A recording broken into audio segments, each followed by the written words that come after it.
Hello, boys and girls. This is Nick Bone from the Ready Working Show, where we speak with a variety of guests on their experiences entering the workforce, the tips and tricks they use to be successful, as well as perspectives from the other side of the table as recruiters and employment specialists.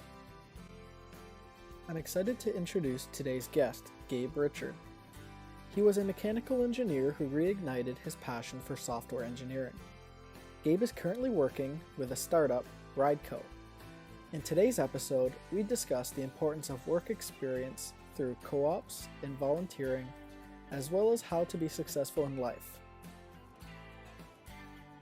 If you have any questions for Gabe or would like to get in contact with him, you can find him on LinkedIn at Gabriel Richard, or you can send him an email at gabe_rch@hotmail.com. Also remember, if you are enjoying the content, to please like, comment, and subscribe. Hello, Gabe. Great to have you on the show. Thanks for being here. Thanks for having me, man. Looking forward to this. Absolutely. I'm really excited to hear about how you're involved with a startup and you've kind of changed your career path since we last spoke. You're kind of going into software engineering background now. So before we get too much into that, I was wondering if we could start with the beginning, basically how you got to where you are today. Cool. Yeah, absolutely. First of all, yeah, thanks for having me on the show, man. This is awesome. Like, honestly, this is my first time on a podcast, so I love it. It's great to have you here. Thanks, man. So yeah, just like Nick said, my name's Gabe Richard. So let's see. Yeah, Nick was mentioning that I jumped into software engineering. And I dove into it from mechanical engineering. But yeah, let's backtrack all the way to the beginning. Let's see. Let's go from the absolute beginning. So originally, I'm from Romania. I live in Canada now. So I moved to Canada when I was 12. Prior to that, I mean, yeah, what I remember, I spent a lot of time just playing around the neighborhood with friends, like the friends that I remember. I went up until grade 5.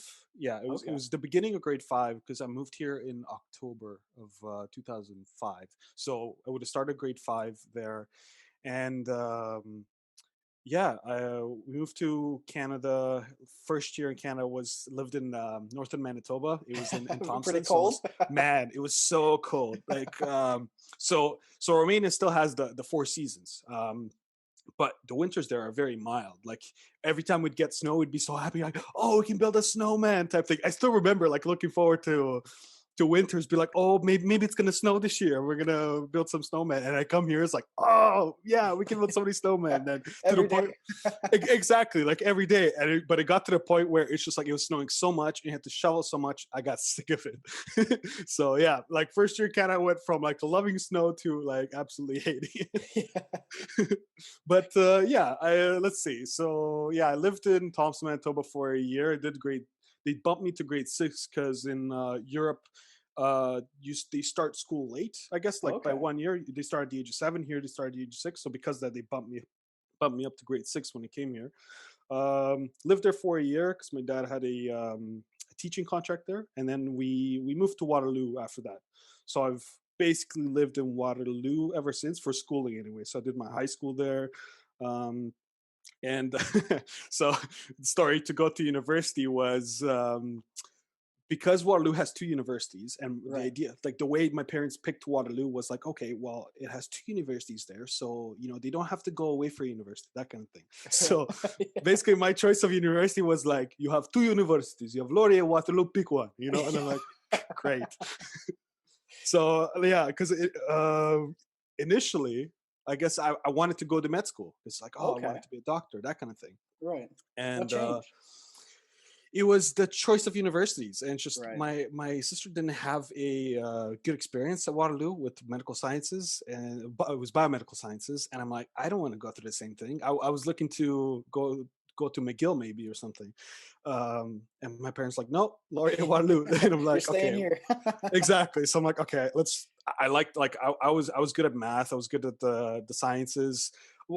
Well, I think I built a strong working discipline just to like get stuff done, because both my parents are teachers, so they would always be like, well, I'd get 95, and then where's the other 5%? That Right. was my parents. So I got that beaten into me. So I was always like working my butt off to bring up my marks.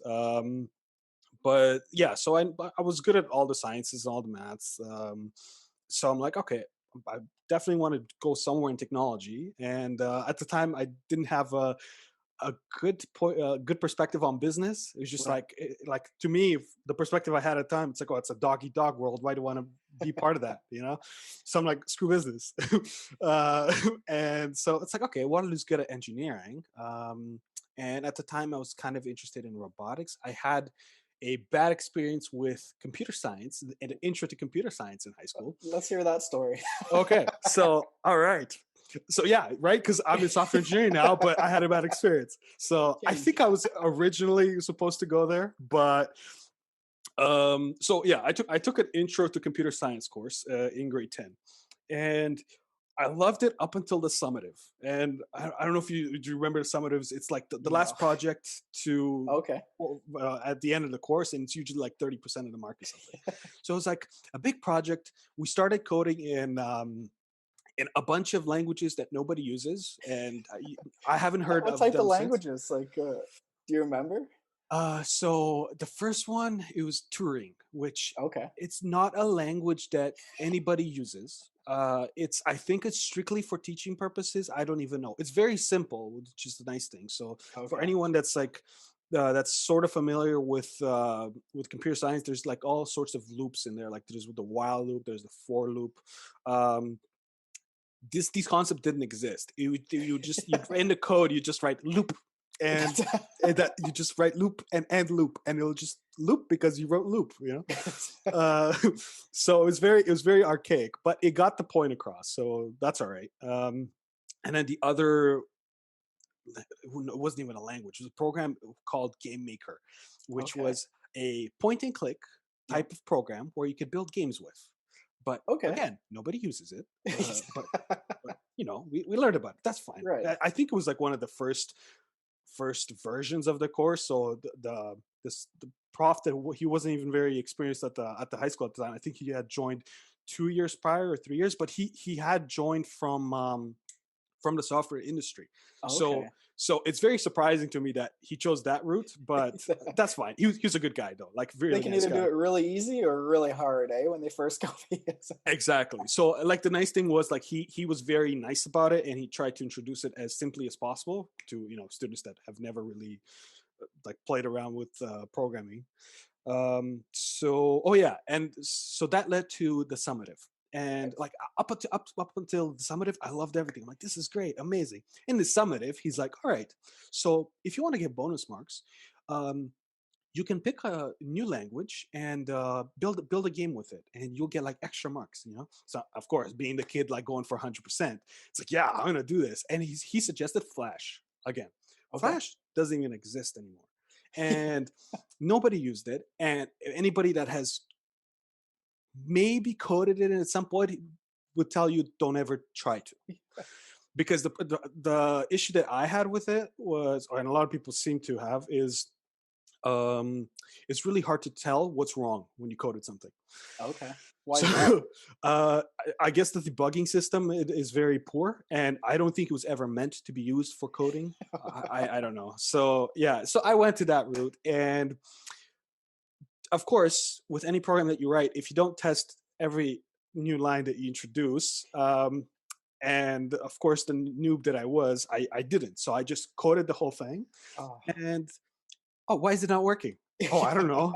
And you got like 1,000 lines to go through to figure out what's wrong and what's not. So it took me like Oh a no. few weeks, I think up to a Few month. weeks, Yeah, really? at least to figure out what was wrong until I Wow. got it working. So like after that experience, I'm like, I don't ever want to have to go through this again. Yeah, Right. So I'm like, that's fair enough. Yep. no way I'm going to computer science. So yeah, it was because of that. I was like, okay, you know what? I'm not going to software engineering because I don't want to be dealing with this every day. And so I'm like, but I still like the world of technology, all that kind of stuff. So I thought, okay, maybe mechanical engineering. Because at the time I was still interested in like the medical field, and I was thinking maybe I can contribute through working on prosthetics and that kind of Right. stuff. Yeah. So I didn't know what mechatronics was. I didn't do my research. Yeah, Um, you just signed up. yeah, I was that naive kid that it's just like, okay, they have some system design engineering courses, they programs, they have mechatronics, they have mechanical. I remember talking to my mom about like mechatronics. Like, this is cool. You do a little bit of electrical engineering. Oh, for those of you that don't know, like, some mechatronics is basically a mix of different departments into one. Like, it's the area of, if you're looking to go into robotics, that's the program you want to take on. It tackles some electrical engineering courses, some mechanical engineering courses, some software engineering courses, everything you kind of need to know about the area of robotics, because all of those things come together. I didn't know about that. I did know. I didn't know. Well, I did know that it touched all these topics. But Right. me talking to my mom. I mean, my mom's not in the industry either, so she's like, "Oh, okay. So you learn a little bit of electrical, a little bit of a computer, a little. Well, you know nothing. You know, you just a little bit of everything. Like it was like the whole idea of like we a master, master of none. Like, I forgot that thing, right? And it's just like, that's a fair point. You know, they thinking naively. So I'm gonna go mechanical, and I did. And once I finished the first year, I realized that mechatronics was the program I want to get into, but because it was so popular, I couldn't switch into it, Oh, really? even with like first year, with the first year marks that I had, and I did pretty decently, because I was told that in high school that anybody that joins engineering, their marks drop by like 10 to 20%, and being like Really? yeah, and usually it's the truth, actually. Um, so when I was told that, I'm like, oh my god, I Yeah. like I'm in the 90s. I'm gonna go walk out with 70. My parents gonna kill me. So I went in first year. I'm like, I'm gonna kill this. I'm gonna do everything possible, and I somehow managed to get like mid 90s, I think. Oh, wow, For perfect. for Yeah, my that's not bad. That's Yeah, pretty it was.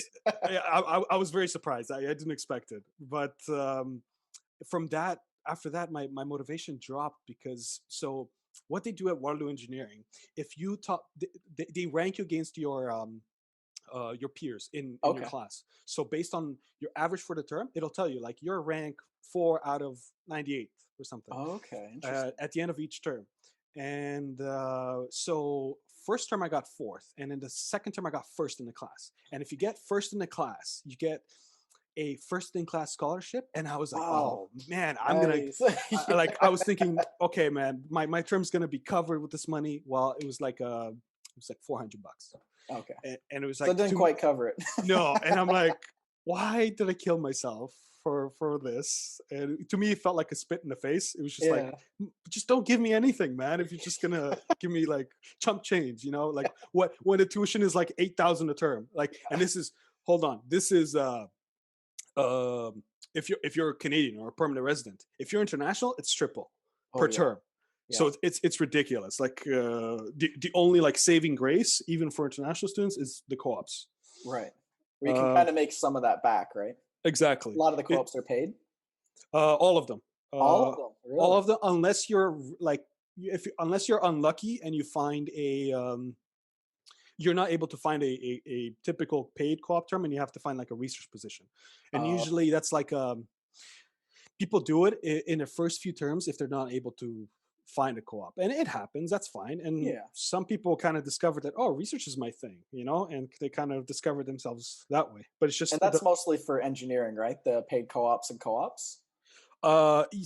typically, yes. So it does depend on the program, but from what I've known at Waterloo, all the undergrad engineering programs are co-op programs, and they're Right. mandatory co-ops. So it's not like you get to pick. But for example, computer science, it's a choice Oh, to interesting. anybody that's going in undergrad right now. I would recommend co-op. Like, find a way. If your program doesn't have co-op, then find yourself an internship during the summertime, because experience beats everything else. Like, I keep hearing people having that problem of going 4 years, finishing their undergrad, and have no experience. And the problem is, every entry level position asks for experience, even though you're supposed to be entry level. It makes no Right. sense. Yeah. Yeah. They want you to have 5 years experience And it's like, right out of university. yeah, like five years, 5 years of experience of learning. Yeah, sure. I just finished undergrad, like, but it's not Yeah. that. It's like they want you to know everything before you come in, even though it's entry level. But yeah, So yeah, um, internship, work experience, really try to get that. for sure. Um, how to get like your first internship? What I would suggest is look like just start looking now online. Look on Right. LinkedIn. Look on Indeed. Find those positions, and let's say you're not qualified, right? Let's say you don't Right. have the experience for it. Look at what they ask for. If it's some like I don't like just a software engineering example, it's they'll tell you what language they're looking for, what frameworks they're looking for.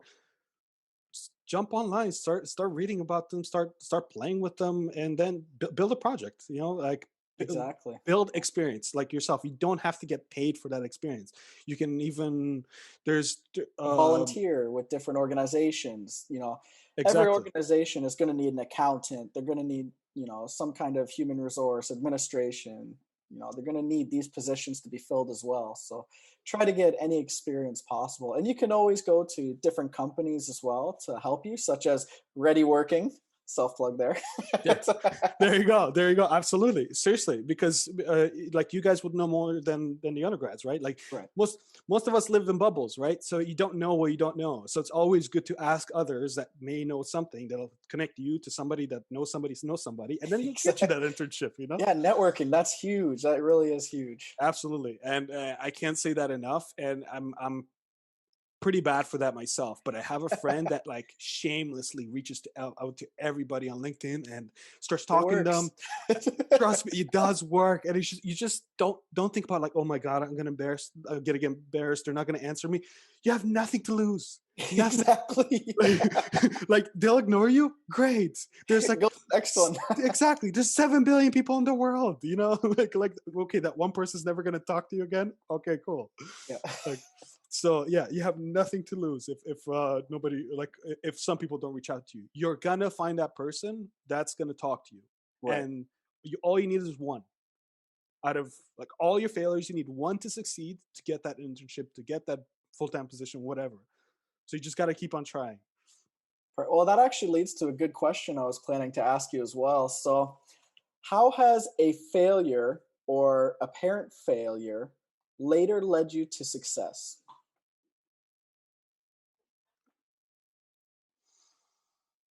It's a tough question. You know what? A really good one I can think of is so I really like volleyball. Okay. And I played a lot of it in high school. I played club in high school, and like one of my dreams was, which I haven't been able to reach, it was to play on a varsity team, to play in front of a crowd, and I haven't been able to pull that off. And now it's like I'm past my undergrad. It's past that. Like at this level, I should be semi-pro if I want to be, Right. yeah, at least semi-pro to be playing in front of a crowd, right? So I'm fully aware that okay, that may not happen. But because of that, I was able to put all my energy um, into my undergrad, into my Right. marks to get the grades that I needed.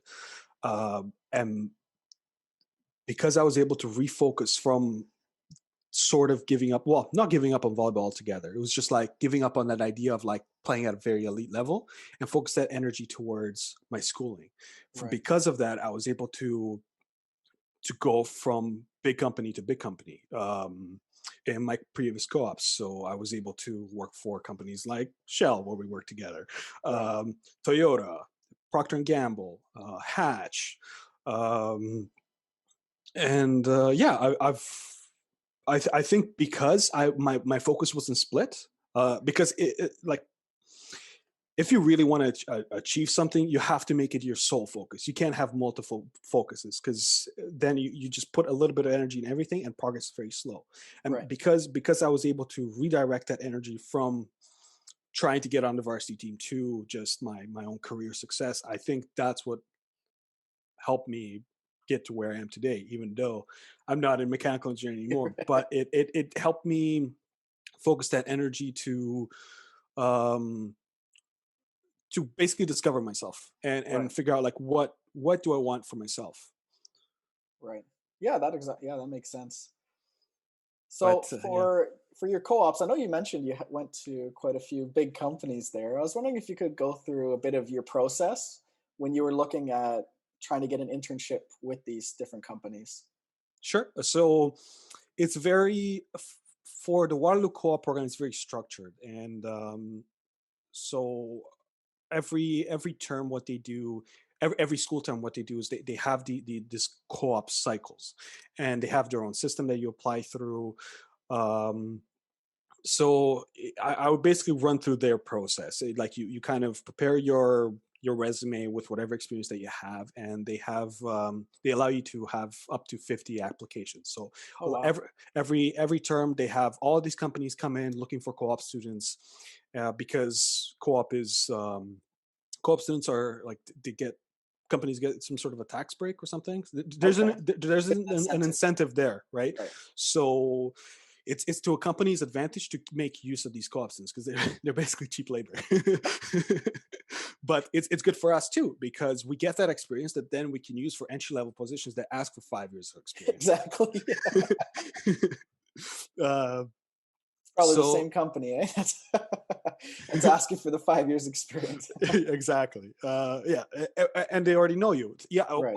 which brings me to another point. So co-ops are very great long-term interviews. That's Right. kind of like they're It's a good way they're to look at it. exactly. Think of it as you have 4 months or whatever, however long. Typically, it's 4 months to prove yourself, and it's kind of like there's no strings attached there. It's Right. like your term's going to end. The company knows your term's going to end, so it's lower risk than them hiring somebody full time and having to decide in those 3 months if they're worth it. It's much more of a pain to do that than be like, you know what, we're going to get this guy for 4 months. Whatever we get, and whatever we don't get, we don't get. But if you prove yourself during that time, they're going to want you back. Right. Exactly. Coming back to the co-op process, it was basically it's pretty straightforward in the way they do it. It's just you kind of set up your resume, whatever experience, and then you apply up to 50, even though there might be more. But they limit it that way so that everybody can kind of get some sort of a fair, sort of fair, Sort of uh, fair. sort of fair, because like you're competing against all years of students. Oh, So really? if Like you're a once first year, before? yeah, Or exactly. So wow. it's like an open market basically. So you're competing up against like fourth year students. So typically those like really high end companies, you're not going to get until third or fourth year, but Okay. you still can. But you're competing against those more experienced students, and companies will typically try and find the most experienced students for their own. Um, And you said you have 50 applications. So would it be worth it to still apply to those high end and hopefully get some sort of interview and then maybe later down the road? Or would you say for the 50 applicant, you really have to plan for your best option of getting in somewhere? Or is it a little bit of both? definitely a little bit of both. Okay. For your first couple of terms, I would suggest try and figure out which companies you have the best chance of getting, because usually that first co-op term is the hardest to get, Okay. because a lot of students come in with no experience, Right. no relevant experience, should I say? Because yeah, I had Tim Hortons experience, and yeah, Yeah, okay, right. great, customer service, like, but a lot of students don't have any experience. So try and focus on those companies that you think you have the highest chance of getting. But as you move on with experience, start getting cocky. Start applying to those companies that you really want to get into. Another nice thing that Waterloo does is they have these information sessions. So companies will come in, and it's a great time to network with the recruiters there. And if you want to have a higher chance of getting into companies like, for example, Apple, they would Right. always have information sessions. Google as well. Oh, Meet with the wow. recruiters, introduce yourself, and they typically do it before co-op cycles begin. So that way, Okay. they kind of you can kind of introduce yourself. Do it like a mini interview before the interview type thing. Um, and when you apply, then they'll kind of Right. remember who you are, and it definitely I've seen in my classmates successes that it definitely drove their chance of success in getting into that company more. Did they ever give like business cards Yep. or try to connect on LinkedIn, or what was like the most common method for them to try to connect with these recruiters? The most common thing was business cards. That's what I noticed. Now with the pandemic, it's probably going to be different. I think there's going to be virtual sessions and stuff. But Okay. I think recruiters pretty often like are okay with giving their LinkedIn. I'm pretty sure. Like every why I'm saying that is every time someone's trying to recruit me now, like they connect with me and be like, "Hey, here's a job position. Like we're looking for this." So I think they're pretty okay with having like Facebook like number of connections on LinkedIn. Right. Yeah, exactly. But yeah, that's what I during my time in my undergrad it was business cards. Now I'm sure it's a mix of business cards and LinkedIn connections. Okay, perfect. Yeah, that makes Yeah. sense. Yeah, absolutely. Let's see what else. Um, oh, speaking of co-op, so I'm pretty biased in terms of like how it worked out for me for co-op in engineering at Waterloo. um, this may not be the same for, let's say, so there is science co-op at Waterloo also, and I've heard stories that it's much harder to get co-op in those departments. Computer science is an exception. Computer science is just as popular as other engineerings, but the other programs I've heard of struggling. Like it's not Okay. impossible, but it is harder. It seems to be that there's a bias towards engineering students, Right. um, but don't be afraid of it. I would say try like still if there's a co-op option, do it. You Right. need the experience no matter what. Either you get it through, you try and do it through the university, or you're gonna have to do it outside of university. No matter what, you have to. Um, and now I guess catering to students that maybe don't have co-op in their programs because there's a lot of those too. Um, an example for me and friends that I know are for. I guess an applicable example was me switching from mechanical engineering to software engineering. Right. Yeah, let's talk Um, about that. What what drove you to? I know we talked earlier about the mhm. what scared you off from, software engineering back in high school. What brought you back to it? It was me starting work in the mechanical engineering field. So I started out of university. I joined a company that I finished my last co-op with. It was with Hatch, and I was doing hydropower engineering for them. What is Uh, hydropower engineering? so basically, hydro dams, like dealing Okay. with engineering stuff for hydro dams. So it was anything from doing like dam safety assessments to doing hydraulic assessments if they wanted to. So these hydro dams, they have these some of them, depending on their length, they have these surge tanks. So Okay. basically what they are is in case the turbine has to all of a sudden shut down very fast because something happened in the grid and they had to shut off to not damage it. This causes in the pipeline, the large pipes of water. This causes a big surge in pressure. So these tanks need Okay. to be there in that flow to be able to absorb that pressure. Otherwise, you could like burst the pipe, like no problem. So I would do like all these hydraulic assessments for them. By the way, I knew nothing at the beginning, like zero on how to do this. You learn this. It's you tap people with experience and you kind of learn like how they do it, and then you kind of go through the motions, get advice on how to do it. Of course I didn't do this all by myself, like no way, this stuff is very complicated. um but yeah, I was doing these hydraulic assessments, any sort of like analysis that involves a mechanical engineer, you name it, like I was involved with it somehow, but usually at a junior level, of course. So I noticed as I was doing this that like it was like a mechanical engineer's dream. You get to do engineering analysis all the time, but there's a lot of report writing too, which just didn't like it all.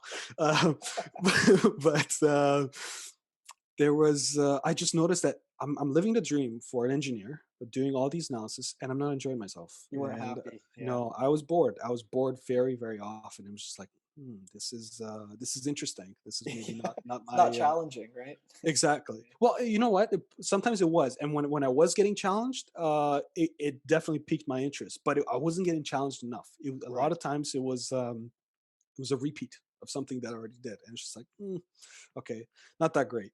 And because of that, I started outside of work, kind of exploring myself, being like, okay, so what do I care about, and I also what where is the world headed, and it's something at the back of my head always told me that like it has to do something with computers because the world seems to be going that direction.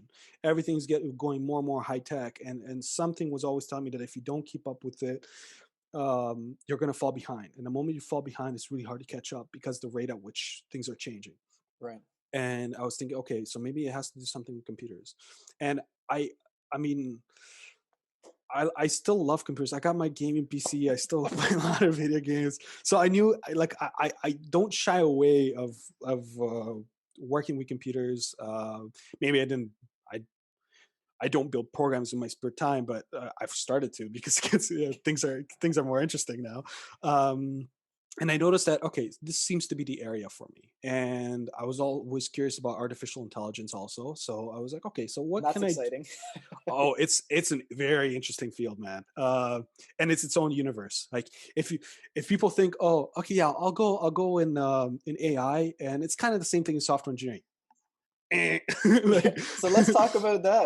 Like maybe some people aren't too familiar with artificial intelligence. How would you explain that to someone who's never really had any experience? so artificial intelligence, the way we have it today, it's basically a very they're computer models that use that try and infer information using statistics concepts Right. based on the information that they already have. So the idea is to try and predict new outcome based on previously learned information. Like that's how artificial intelligence works today. And there's different ways it's achieved. There's the area of machine learning. There's deep learning. Um, and so like one very interesting area is like natural language processing. So your Alexa, Okay. um your Siri, that's what it does. It basically it learned from a bunch of data that it had from somewhere, from all the data that must have collected somewhere, plus you talking to it, that's data that it works with. So all these different tones, accents, whatever, it was somewhere along the way broken down into a way that a piece of program can understand, or Right. a very high end statistical model. But now people will say what's a deep learning model. Um, it's for a way for this model to understand and produce the outcome that we're expecting. And then over time, these models got more and more Complex. yeah, I guess one way to put it, more complex. The parameters were changed. The setup of these what should I say, like nodes that they have, like the number of nodes, the number of layers, it all was played around with.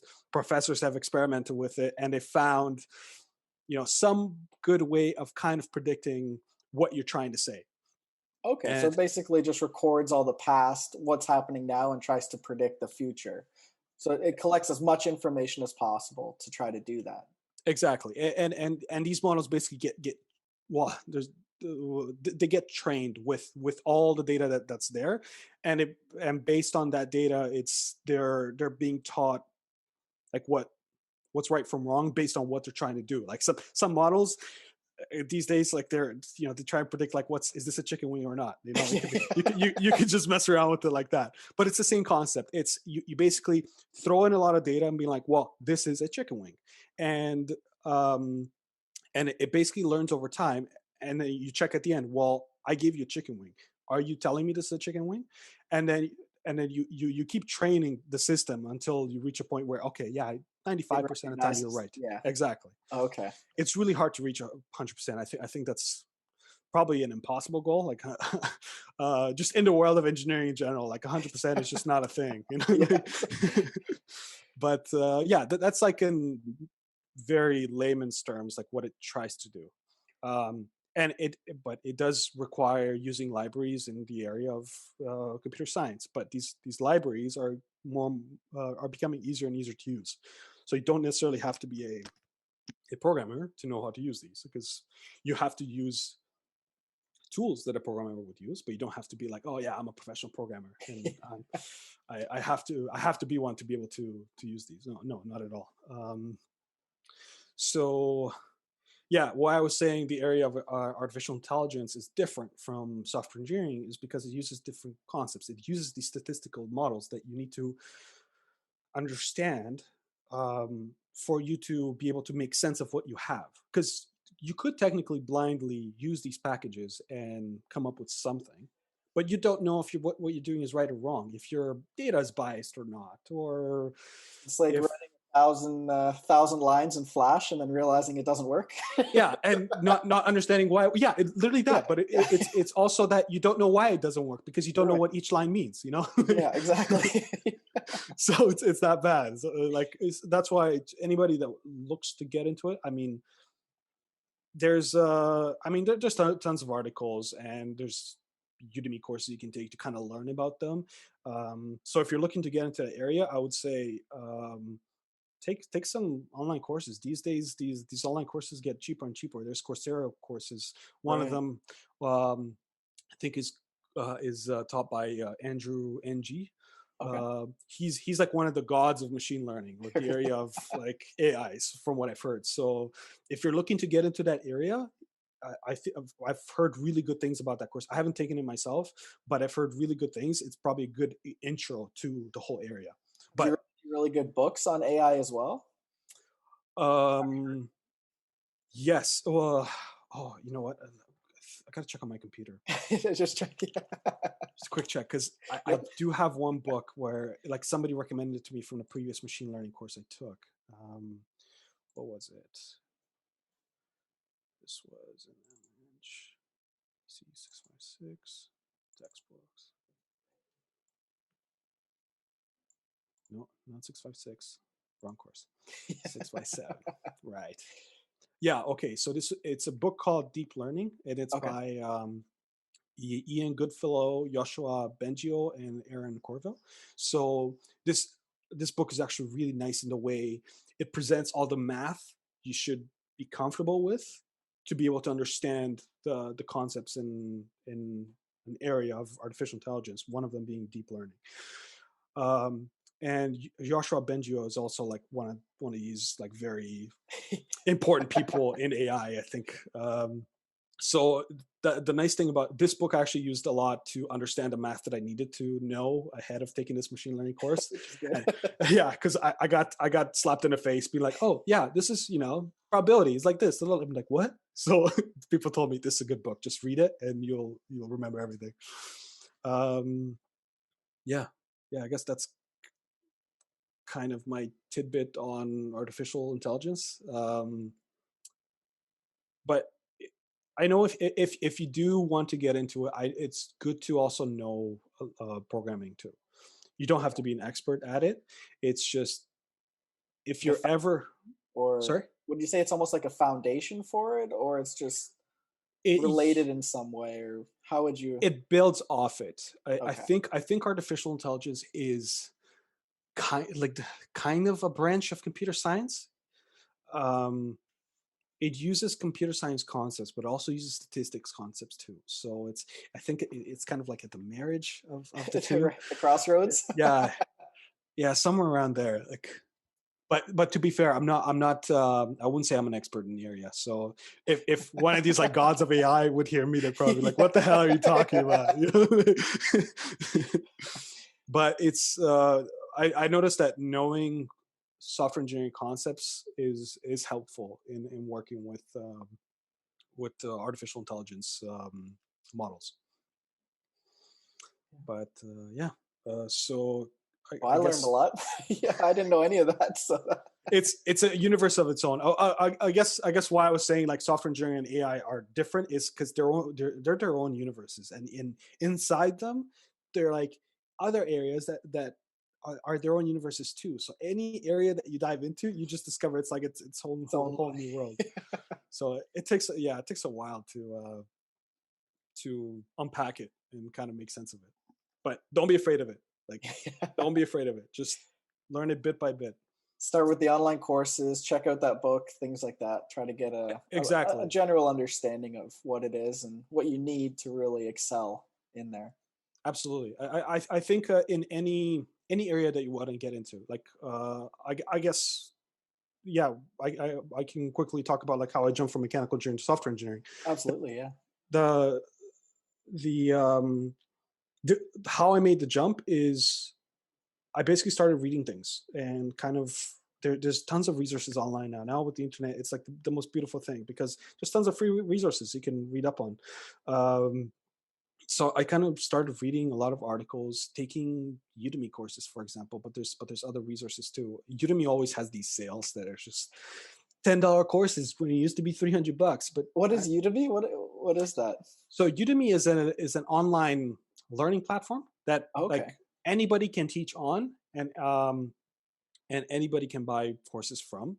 And they're more informal. They're not like university courses, but people rate them all the time. So I guess the website for it is udemy.com. There's people that are from industry that choose to take of their own undertaking to teach these courses, and they just have a passion for it. Exactly. And the nice thing about it is they're also rated, so you kind of know which ones are good and which ones are bad, which like the rating, like the feedback system is amazing in any sort of area. If there's a way to give feedback, that's great, because that's when you know what's good and what's bad. Right. So yeah, I just started taking these courses, and they're fairly cheap, like usually up to $25 when there's these sales going. So when these sales aren't there, don't wait pay for the sales. Yeah, exactly. don't pay $300, because no, it's definitely you can probably get $300 worth of content from there, but just wait for the sales, because they're always coming. So do they happen pretty often, or? Oh yeah, I would say within a month at least once. Perfect. Yeah, it's just I don't know if it's a marketing ploy that they do. It's just like it's like, oh, it used to be $300, but now it's $20. Right. But they always do it. So I'm like, I think it's losing its touch. But yeah, so that's what I started doing. But there's other places too. Coursera is one. Right. Khan Academy, I know that one. Khan Academy is a free resource, which is great if you want to just start diving into the area of computer science. Yeah. Another free one is Free Code Camp. That's so they teach you like web development, like the full path, and there's like I think certificates that you can get from there. Really? So yeah, that's a really great resource if you're strapped for cash. What else? If you do have some cash, I know EDX is also a good one. EDX and Coursera are kind of on the same level. They're kind of you can think of them as university level courses. That's the Harvard X one, right? Yeah, that's right. There's also another one. What's it called? Udacity. I think it's Udacity. Okay. That's another one. That's I had a friend that basically learned self-driving cars. What's the field called? I guess the autonomous. Yeah. Okay, autonomous vehicles. That's what it is. That's what so he took a lot of courses on autonomous vehicles, and through taking those courses, he was able to get a job in autonomous vehicles. Again, from mechanical engineering, he went into autonomous vehicles and in the area of programming, as opposed to doing like mechanical engineering stuff. So yeah, I would say just there's a ton of free resources. Some of them, yeah, you can also pay for, that are not extremely expensive, that you can start learning from. And look for these courses that have projects in them, because again, you gotta have a way to prove yourself that you have the experience, and the best like a portfolio. Exactly. So I mean, again, this is kind of biased towards computer science, because let's say if you're looking to get into accounting, I think it's the best way to do that is volunteer your time. Definitely. But the idea is to get experience, and a good way with the area of software engineering, computer science, is to build a portfolio of projects. And oh, and another really nice thing with software engineering is if you can contribute to open source project. So uh, What is an open source project? so an open source project is a project that is free to use. Sorry, a program, a package, whatever you want to call it, that is free to use, and anybody has access to it. Um, Almost everything we use is built off of open source. Okay. Uh, Python, for example, is a language that we can use is free. Nobody charges for it. Off of Python, these packages got built that build websites. One of them being Django, and that's Okay. another open source project, and nobody charges for it, and anybody can use it, and people build companies off it. So there's all these Wow. projects usually hosted on these code hosting websites like GitHub, Bitbucket, GitLab. I think GitLab is more of a private version, but GitHub is Okay. free to use. Um, And you it just go on these websites and start adding to the code, or like how does it? Yeah.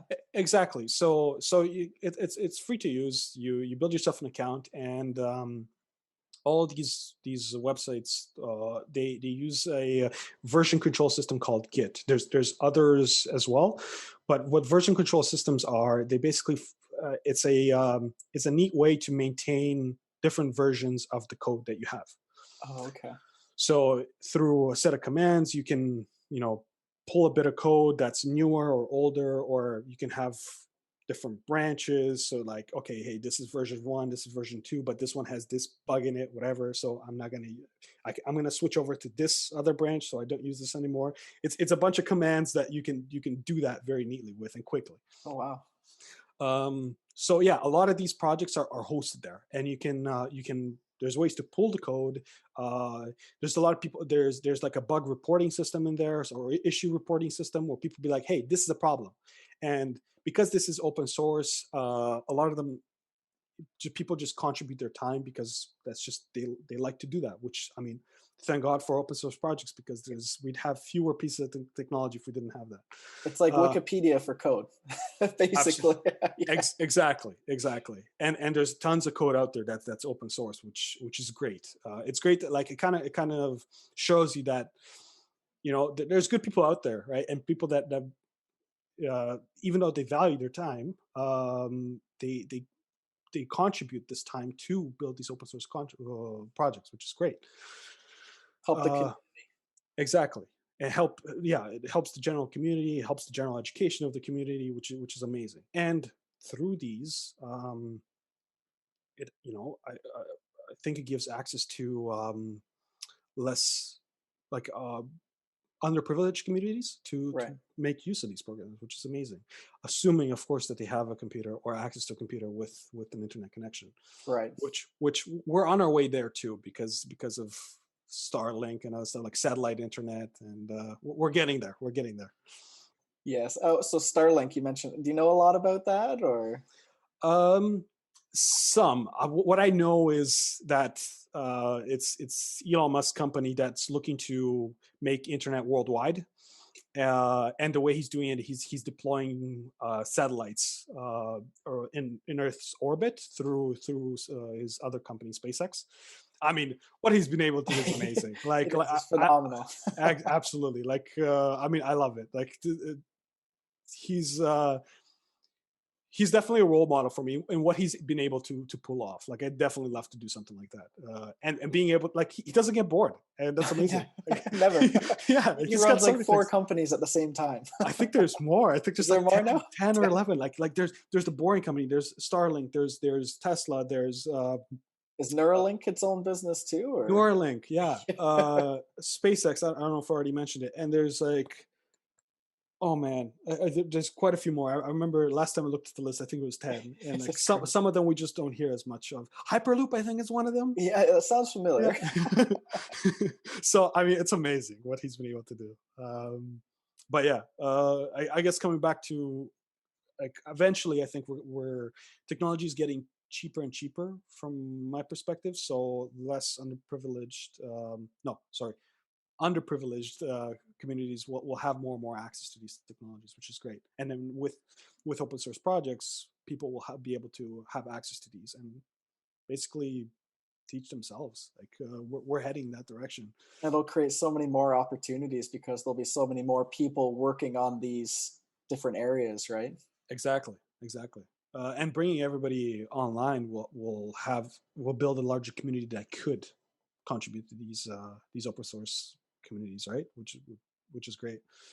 But yeah, I think that's one of the best ways. Contributing to an open source project is a good way to show that, first of all, you're able to code, and you're contributing to something that gets reviewed by other coders. So you can't just like build something and put it back in the code and it's good. It doesn't work like that. It goes through a review process. So Okay.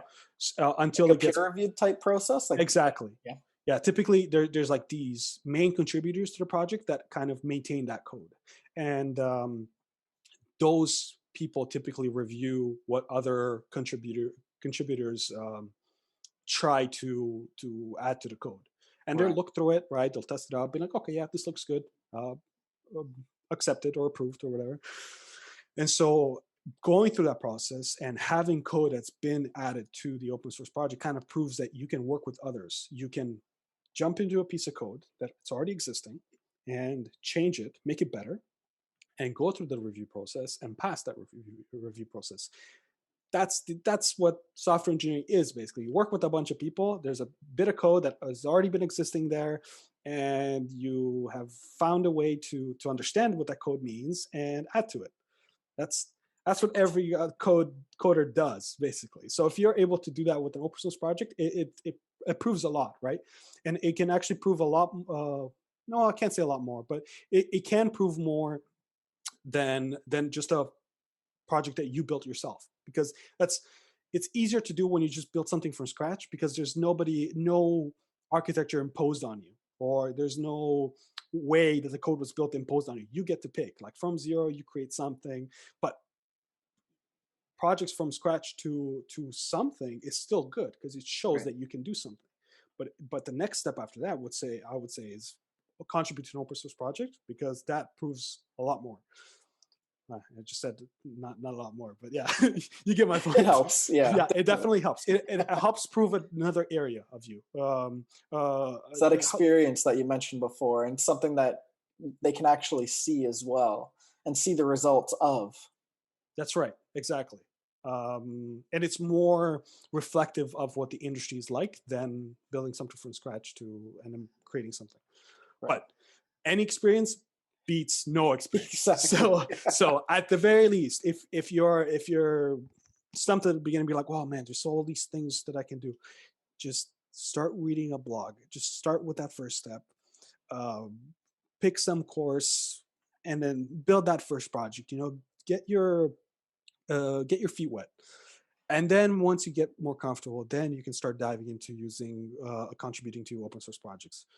But don't get overwhelmed. Or if you do feel overwhelmed, just take it step by step. It's a large universe that's continually expanding, and there's a ton of stuff. Don't try and understand it all at the same time, because you're gonna get overwhelmed. And it's you don't want to. The worst thing you can do is freeze and do nothing. Right. Just take it step by step. If you don't know what to do, just read something. Like, just start reading something. That's all. Like even that is a win. But always make sure you're doing something. Yeah, it's kind of like what you said before as well. You don't want to do too many different things at the same time. You want to kind of focus and conserve your energy on one topic, because otherwise you become exhausted and overwhelmed, and then, like you said, you end up doing nothing. Yes, exactly. And yeah, I'm speaking from experience here, because I was that guy. They'd be like, but there's machine learning, there's deep learning, and there's Python, and there's Django, and all these other things, and I want to learn about everything, and there's not enough time. It's just like, okay, step by step. Break it down. Break it down, yeah. Just start with one. Eventually, you're going to work your way there. It's just, don't try and do everything at the same time, because you're not going to understand anything, and you're going to go nuts. And then you're going to give up. Right. And build that foundation, right, of that math, of that basic understanding of, would you say, coding or programming? And Yeah. Yeah. So I mean, it depends on what you want to get into first. Because so if you want to do software engineering, okay, start with software engineering. If you want to get into AI, then I would say like reading a good textbook on this is important because I think for AI, understanding the math of Right. Right. why it works the way it works is important for you to really to be good in that industry. If you want to be respected and people kind of listen to what you have to talk about, you should really understand the foundations as opposed to, yeah, I'm just going to create something and it works, you know? Yeah. Doesn't work like that. Yeah, no, no, it doesn't. Yeah. Yeah. I guess one other thing that I did to go into software engineering is I did choose to do a master's part time, which I'm actually still doing. Um, I've got 2 more courses to go. It's the way, but the reason why I did this was one of the things was for credibility. It's always nice to have something, some piece of certificate that says, "Hey, I did software engineering." Um, if you can't do that, that's fine. There's a lot of people that have gotten into the industry with just doing like building these projects. And building this portfolio, improving themselves, and contributing to open source projects. And actually, another good thing about open source projects is networking. You get to meet a Right. lot of people, and people talk with others, and over time, like your name will travel. So it's going to reach some company and be like, oh, I see you're in the same city as me. We're looking for a person to do this. I saw that you contributed there, and hey, So it make starts sure a you're conversation. easily found on the internet for that regard. Exactly, exactly. I would say so. GitHub, it would be like the LinkedIn of software engineers from the point of view of the code that you have. Right. It kind of shows like, hey, this is what I've built. All this stuff is there. It's essentially your resume. Yeah, exactly. That's what it is. So yeah, for any person that's looking to get into software engineering industry, I would say make sure you have a GitHub account if you don't already have one. For AI, there's what's it called? Data Camp, data something. Gonna look it up. Yeah. Yeah.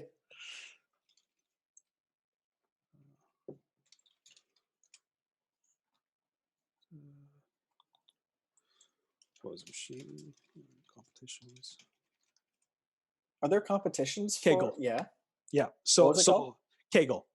Kaggle. Kaggle is like a GitHub for data scientists. Oh, okay. So data scientists are usually people that deal with these AI models. There are Kaggle competitions that basically the idea is like, okay, so here's a piece of data. We're looking to predict their people's emotion based on their tweet, for example. That was a competition way back. And based on and you get the data and you start playing with these AI models. A lot of people do it in Python. So Okay. if you're a person that's looking to get into software engineering, potentially looking to get into AI, learn Python. It's a very popular language that's used in that area. So yeah, okay. For the competition, people just get this piece of data and they hack away on it with the AI models that they have access to. All of these they're available for free. Like one of them is TensorFlow.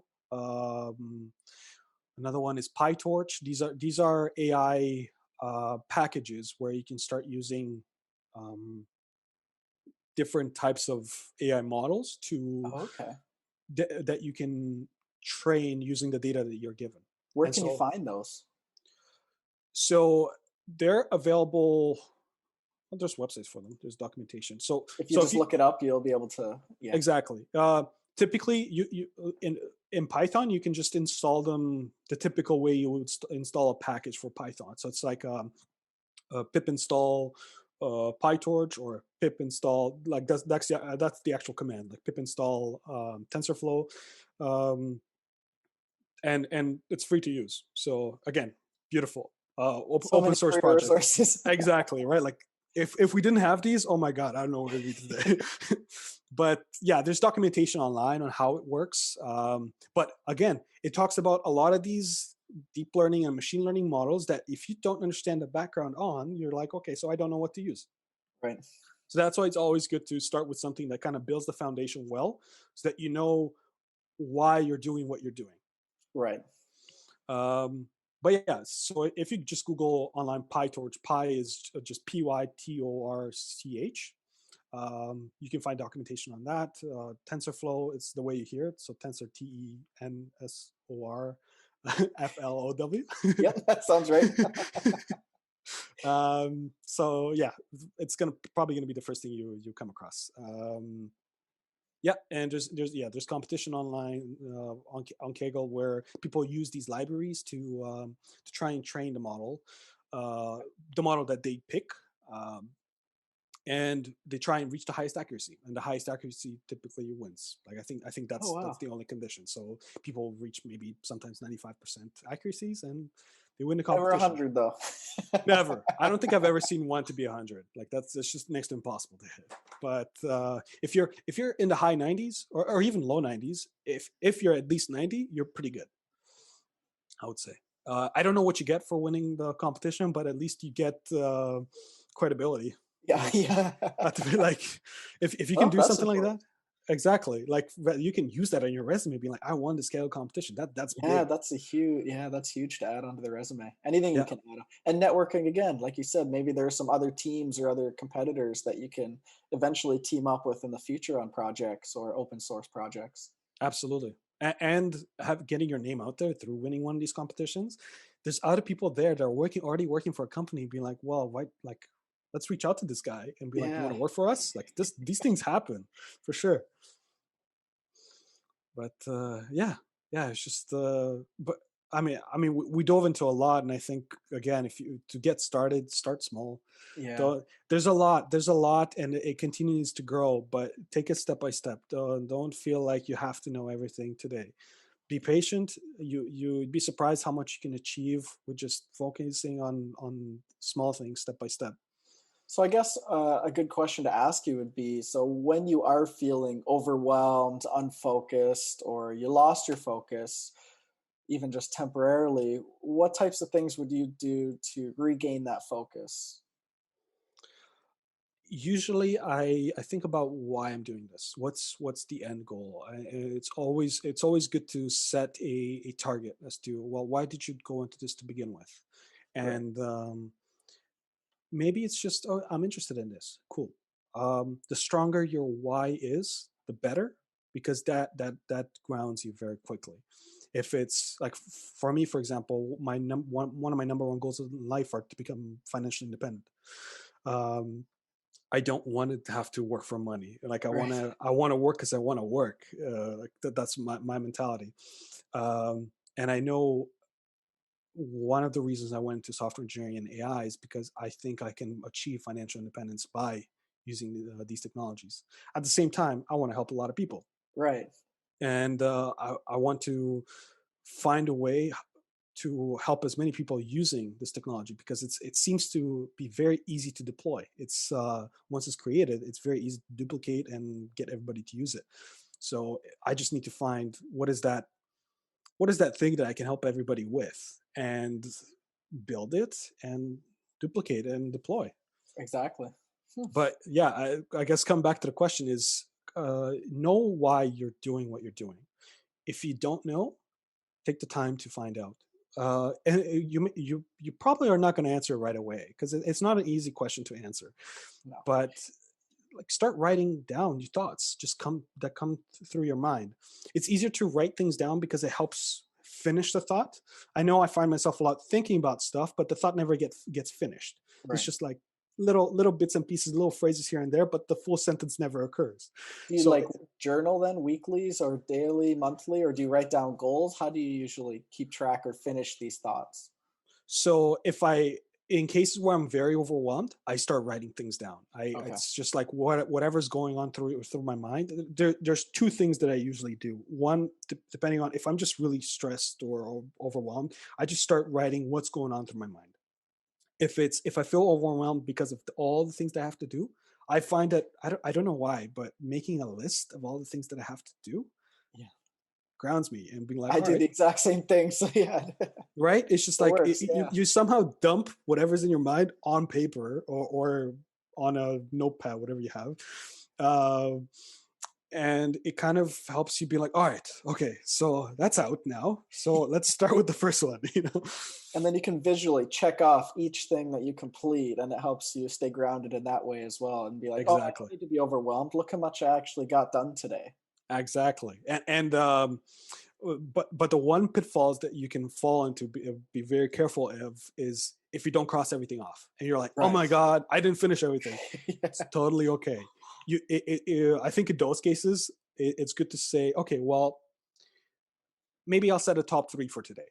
Right. And if I don't get anything else done, set these top 3, get these top 3 things done. And it could be like the simplest things. Like maybe you can put your top 3 to the simplest things, you can get it done within 20 minutes. Yeah. That's it. From there, Brush your teeth, make your bed, and have breakfast. write this Great. list. Yeah, Go, yeah, exactly. And that's it, you know, but you did something and you said, okay, if nothing else gets achieved today, these top 3 things need to get done, and that's it. Fine. Right. You get those things done, there's already a weight off your shoulder. Right. And I think that could be related to meditation as well. Absolutely. You know, Absolutely. you don't have to sit there for an hour by yourself being quiet, even if you do 30 seconds, 1 minute, 2 minutes, 5 minutes, as long as you take that moment, because it's Absolutely. going to take time. It's going to take practice. Yeah. And I guess that kind of dives into, it's good to set yourself a morning routine to get yourself grounded, to be able to tackle every day. Um, when I first finished my undergrad, started working full time, I read a bunch of books as to like, I wanted to find out what do successful people do, like what is the common thing that they do, and it's the same thing over It and over is. and over again. It really is. Yeah. Yeah, it's that morning routine. Like it's somehow it's and you see this in elite athletes too. Maybe it's not necessarily a morning routine, but it's a routine that they do before every game. Right. Again, routine, because it's a way of priming your brain to get ready for whatever's coming. So if you Right. can get yourself in a situation where you have a morning routine where, um, like examples like are like journaling or writing your top 3 for the day, like planning for the day, uh, meditating, even Self for reflection. self-reflection, working out, even Yes. for 10 minutes, man, do jumping jacks for 10 minutes. I don't know, Exactly. like just get your heart pumping. What else? Usually usually it's a mix of those. Right. And if you can consistently do those things, you'll find yourself that you're able to jump into work and get a lot more done over time, and you won't even know where it's coming from. And here's the kicker though: you stop doing it because like, oh, I'm doing very well now. Right. When That's you the stop catch. doing, exactly, and you'll notice that when you stop doing it, you get back to the bad habits very quickly, Yes. You because fall back in the cycle, and yeah. exactly, because It's like a it's diet. It can't be temporary. It has to be a for lifestyle life. change, right? Yeah. Exactly. It's because it's a snowball effect in both directions. Right. It's a snowball effect towards the good or a snowball effect towards the bad, but it's up to you to control. Because if you don't do anything, that's actually snowball effect towards the bad, because you won't notice what's happening to you, but things still happen to you, right? And Yeah. then next thing you know, you wake up one day and you're like, I just hate where I am. What Well, am I yeah, doing? exactly. It's just like, because you're not trying to do anything. So like your body is and your mind is trying to keep you comfortable because that's what it was built to do. But Uh, comfort isn't always the best thing either, right? Like you said, you want to be kind of out of that comfort zone. yeah, yeah, Push yourself. absolutely. Like you definitely want to push yourself outside the comfort zone, and I get it. It's annoying, right? It's annoying to always have to do it. It's a pain, but it's how we grow as people. We don't grow through comfort. We No. grow through pain. Like it's unfortunate. It's just how we are, right? But this is how the system works. So if you want to get better at anything, you have to make yourself suffer. Unfortunately, Yeah. that's just how it is. So like, first of all, you have to accept it and move past it and start taking it step by step. You don't have to do again. You don't have to do everything today. Just one thing. Right. Wake up in the morning and write your thoughts down. And you Or might not want to, like you said, but if you do it, you'll feel so much better after, like going for a run. I don't want to do a 3 kilometer run. yeah, I'm thinking I really don't want to, but after I do it, I'm like, I'm really glad I did. Right? Every time. There's not one time when you think like, I can't, like, I hate myself for having done that. Exactly. Maybe if you do like a 1 hour, like high intensity interval training, maybe that's where you're like, what the hell did I do to myself? You know? Yeah, exactly. But yeah, you always feel good after doing it. But during, yeah, your brain's screaming at you like, what are you doing? Exactly. Just get through it. Yeah, exactly. And the more you do it, you'll start disciplining yourself, and you kind of Discipline is huge. it's like it's way more than talent, for example. Like discipline is like your number one path to success, I would say. If you're not disciplined, I don't know how you're going to achieve any goal that you have. Exactly. Because it's discipline and persistent action that gets you there. Routine. Exactly what you said before. Routine. It is. Routine. Exactly. It all comes back to it. And it's a general rule in whatever industry, whatever direction you're in. Again, like all these successful people that are out there, that's what they do. It's just they have this persistent action, this discipline to maintain a routine that gets them into the mentality to continue on whatever path that they're going, to reach their goals that they've set. Exactly. They're And not just out there doing nothing, out in the wind. They have specific goals that there's certain things that they have to do to get there, and they're disciplined and they have the routine to get them there. absolutely. And if you are persistent, I mean, sky's the limit. Like, right. Look at what people have been able to pull off, right? Like, look at Jeff Bezos, look at Bill Gates, look at Elon Musk. Like, these are, again, like, there is no limit to what you can achieve with that mentality. It's just the challenge. You put in the work. Exactly. And the challenge is to maintain that mentality. Because there's those days, man, where it's just like you hate the world and you don't want to do anything. You want to curl in bed and do nothing at all, And we all have those days. Absolutely. And it's just, you have to, on those days is where you kind of teach yourself to be really disciplined and maintain that strength. And it's easier said than done. Easier said than done. Absolutely. But again, that is the path to success. So if you're serious about wanting to be successful, that's the way to go. It is. So let's talk about your startup, because that's exciting. The one that you're involved in. Oh yeah.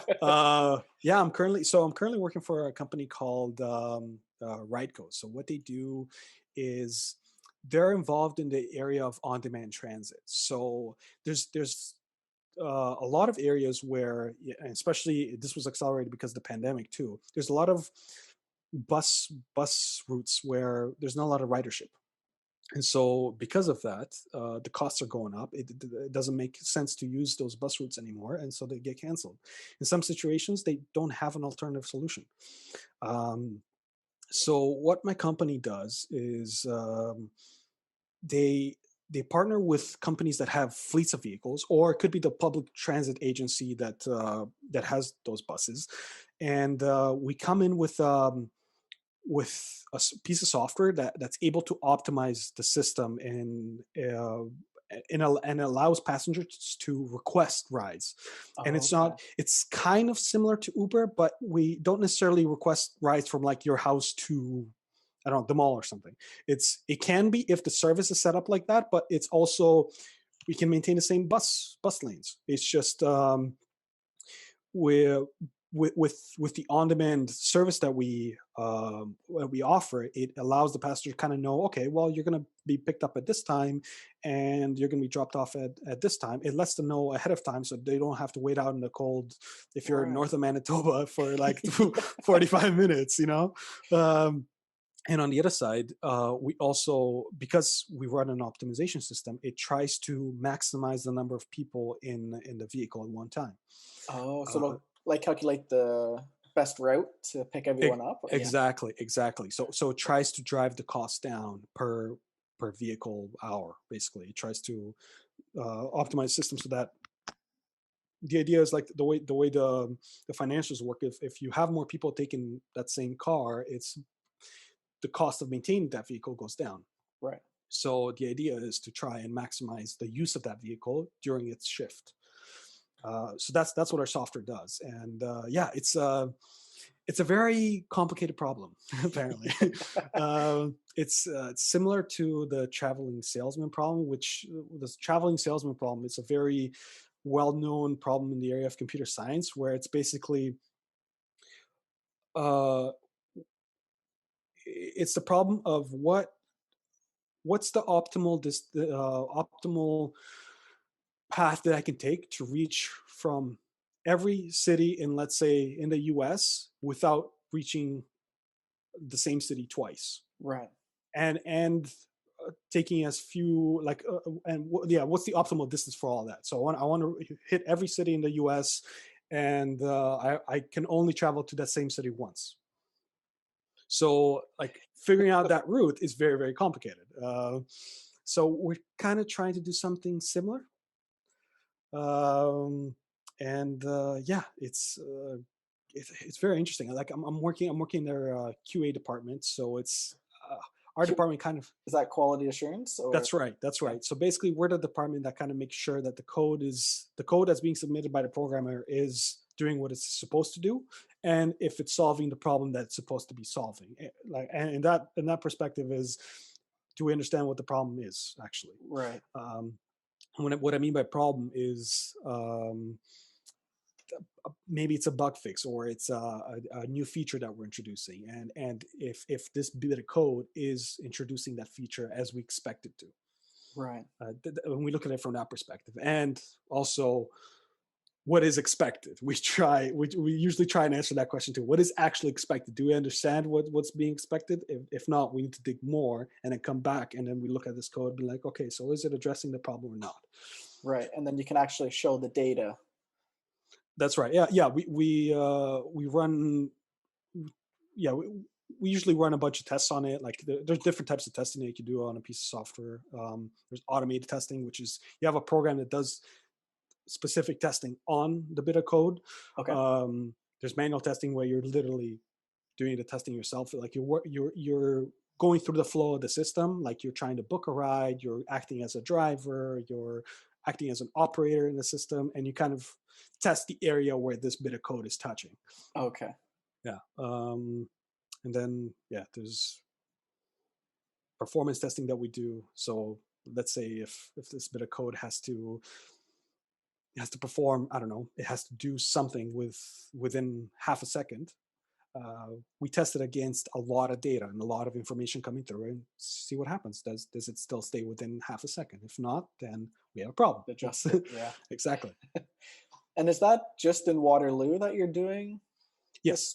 Okay. That's right. You guys planning to expand out after, or? Yeah. As the company grows, we're definitely. Sorry, are you asking about the service or the company? I guess both. Yeah. So the company is based out of Waterloo. Right now, we're still a fairly small company. I would say it's like we're approaching 50. So it's okay. It's a nice community. It's getting up there, though. Yeah.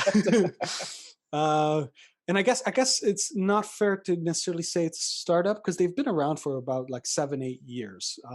It's just this sort of concept of on-demand transit took a while to pick up.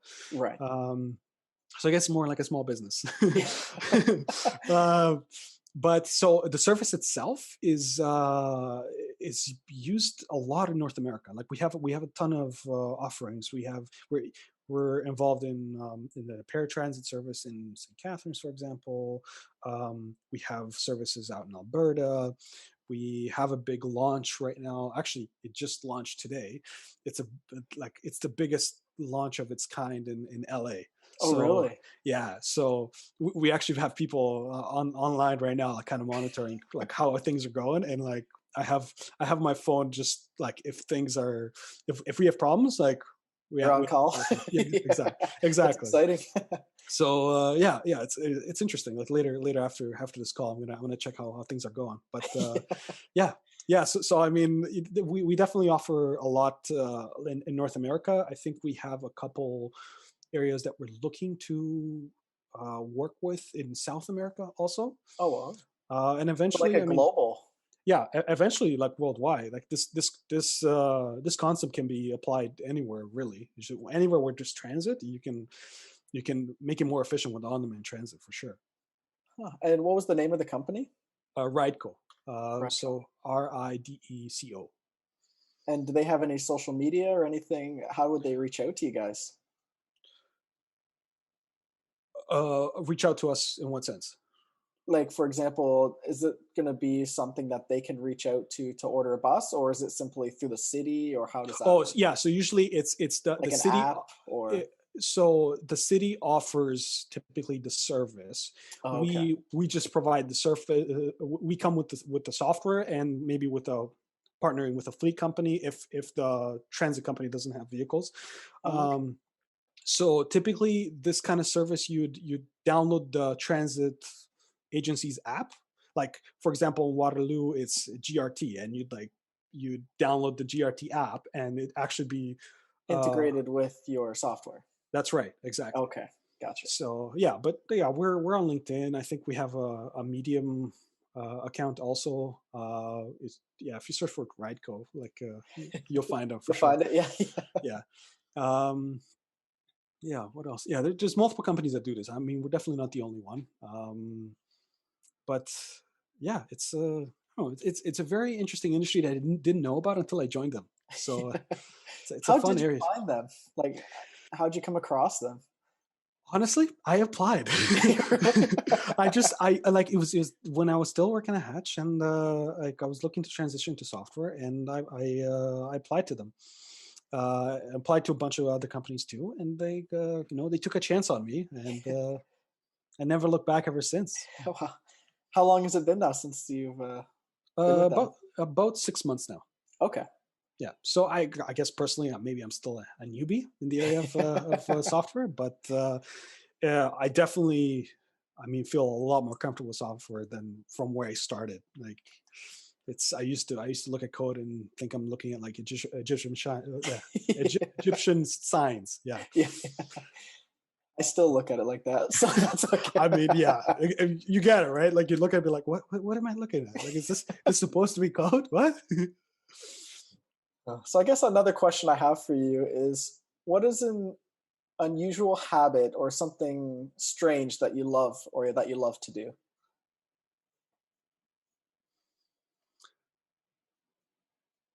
So this one this is one thing that I started doing a while back and kind of fell back from, but I want to get back into. It's I used to get up around like 4 a.m., 4:30 in What? the morning, and do these routines. Like I would I would Okay. I would go to the gym, meditate, journal, um, learn something for myself, like read books, and do this whole bit before work started. And Wow. I just absolutely loved it. Like being able to do all these things like for myself, work on myself, and then start the day. What It time did was you go to sleep at? very early. It was Yeah. like 8 o'clock, 9 o'clock. But it was really hard to go to bed though. Like I mean, I've always had trouble when going to bed to fall asleep. It takes me, oh my god, like half an hour after being in bed. It just my mind just races. I don't know why. It's like I'm the there's same way, so I yeah, can yeah. So yeah. you get it. Like there's this meme goes around, just like when you go to sleep and it's like, all right, so what's the volume of the moon? Yeah, yeah, yeah, And it's like pretty what? much. Why are you thinking about that? Go to Yeah, sleep. you go to sleep. It's like, yeah. So yeah, it was very tough to go to bed, but I would still get up, and it was kind of an experiment with myself, being like, well, okay, so let's try these routines. It was around the time Discipline. where exactly, let's try like this discipline game, and I loved it. I absolutely love it. I miss it. I really miss it. I'm trying to get back into it now, and it's tough. Like It it's is. again, you have to take it step by step. You have to, if let's say you typically get up at maybe 7, okay, try 6:50 the next Just day. incrementally try to get up earlier and earlier. Yeah, and then you get to the point where and that's what I did before too. And the next thing you know, you get up at 4:35 a.m. and then you start your day, and it's amazing, man. It's quiet, like no one's around to bug you, nothing. You just kind of work on your thing. Just relax. Yeah, and you get into this mindset where it's just like you get really focused and proud of yourself too. Like you build this rapport with yourself where you're like, okay, I know what I'm doing, because and this level of confidence.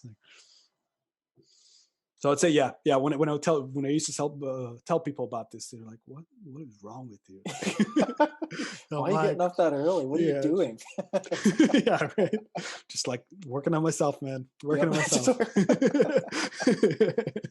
So I guess Yeah. another question I have for you is, what is an investment that you made that you thought to be really worthwhile, whether it be money, time, energy? Um, I would say the investment. Well, first of all, best investment that you can do is in yourself. Right. More than money, I would say. And the best investment I did in myself is to dive into put the energy in learning the area of artificial intelligence too. And it was those things that I said before. It was just bit by bit learning from blogs online, taking these online courses, building my own projects, reading books, and then also starting a master's to kind of dip my feet in the area and build some credentials. And the time that I put into it, it paid off. I mean, look where I am, right? And like thinking back, you being able to pull something like this off, you build a level like of confidence with yourself, which is like, you know what, I was able to jump an industry. Uh, what else can I do? You know, like it It's kind of limitless. exactly right. Really, yeah. So yeah, I would say that's probably one of the best things I could have done myself. And it's this concept of just continue learning. Don't stop learning. It's Yes. don't think of like university of the only time, or college or high school, of the only area that you're going to be learning. That's Or just even one. after you've already started your career. You don't have Absolutely. to stop. Yeah, it's learning is for life. It's how you learn is what's more important. Because schools the way they are today, they kind of teach you of a system where you're just like, you sit down, you shut up, and you listen. You know, Right. and it's not necessarily that way. It's different people have different ways of learning, and don't shy away of learning differently. Um, don't shy away from new information, because when you stop learning, bad things tend to happen. Yeah. Like yeah, It's, like you kind of you you become slowly, yeah, complacent. Yeah. exactly. It's stale, and like you'll over time notice that you fall behind. You don't know why, Right. and it's usually these things where it's just you stop learning. You're spending, I don't know, maybe too much time on social media or other things where, YouTube or whatever you're doing. right? Like it's like the internet can be very good for you or very bad for you, because it Right. depends on how you use it, and it's up to you to control how you use it. Discipline. Otherwise, Yeah, again, here we a go. preacher of discipline and routine. Yeah, absolutely. Like otherwise, like if you don't discipline yourself and like control what information you take in, the world will give you a ton of information. It's just how the world we live in today. You're going to be bombarded with information. It's up to you to control what information you take in. You have to synthesize it and, Exactly. like you said, Filter it. prioritize. Yeah. Yeah, figure out what's most important to help you reach your goals. Yeah. Yeah. And be careful how often you turn on that phone, and how like Turn I the think notifications off. absolutely, like put your phone on airplane mode when you go to sleep or something. Yeah, I do. Yeah. Yeah, seriously, you have to, because we live in a world now where I think most of us have this trigger. It's just like of wanting to check our phone every 5 minutes, even As soon if as it goes there's nothing. ding, it's like, oh, gotta Yeah, check my it's so phone. bad. Like we're like Pavlov's dog or something. Yeah, Like salivating at the yeah, bell. yeah, it's just like, oh, what's new? What's new? It's like, what? Come on. So there's another question I was going to ask you. So are you familiar with Tim Ferriss? Yeah, oh yeah. That was So huge fan of Tim Ferriss. A lot of my absolutely questions same are, here. yeah. So one question he always asks, and similarly to him, I'll take the responsibility if you don't have an answer for it. Okay. Let's say you had a metaphorical billboard where everyone can see a message that you have on it. What would that billboard say? It could be a quote, a statement, an idea, advice. I don't know why this is coming to mind, but it's I think Gandhi said this. But basically, uh, be the change you want to see in the world. Nice. That's a good one. Like that's and if I could throw a second one, All I right, I'll would let you say have a second one on there. like number one would be like be the change you want to see in the world. But second one is I think Einstein said this, where it's like if you judge a fish by its ability to climb a tree, it will always think it's stupid. Right. Yeah, I think that's a really good one too. So like I personally think there's like there is a genius in everybody. It's just it's what they're genius at is what where the self discovery has to go. Right. I think everybody's got an ability to do something very special. They just have to find it. You have to find it. You have to spend time with yourself, and for like, don't get distracted by the world with all this information, all the social media. Spend time with yourself. And Go you have inwards. to fail. Absolutely. When you fail, that's when you know you, as a fish, you can't climb a tree. You should probably do something else. Yeah, exactly. And listen to those, right? It's in failures where you truly discover yourself. It's not in success. Right. It's not. In success, you just get this high of happiness, of like sudden jolt of happiness, whatever it is. But in failure, it's where that pain really makes you rethink where you are. Right. And that's when you grow the most. Absolutely. Again, we have to go through pain to grow. So is there anything else you'd like to say to our listeners, viewers? Any advice, last comments, suggestions? I would say don't give up, don't lose hope. There is a way. But you have to be persistent. Even if you keep running from failure to failure, again, all you need is one success for it to work out. And for all you know, the next try you're going to have will be the successful try. So don't ever give up, because there's always that extra time you can reach that successful point. Perfect. I think that's a fantastic way to finish it off. Again, Gabe, thank you so much for being here. It's an absolute pleasure to speak with you. This was absolutely amazing, man. Thanks for having me. Absolutely. We'll do it again sometime soon. Absolutely. Maybe we'll have a whole episode on just AI and technology. I know. Once I read up on it a little bit more. Yeah, absolutely. Perfect. All right.